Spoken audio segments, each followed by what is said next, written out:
Hi guys, today we will talk about how to turn off biometric sign-in on your eBay app. We will go to figure out this solution or know how you can do that on your account.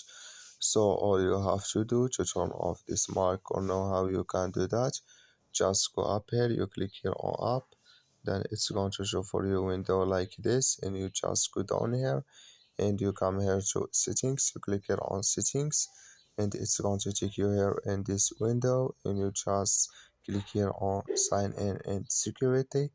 Then you come to next window here, and you just come here to biometric sign in, you click here on this color, and when you click on this color it's going to sign out video, and so that's mean it's turned off now on your eBay account. So that's all you have to do, just follow this ways and it's going to work with you. Thank you for your watching. Don't forget to support us by like and subscribe.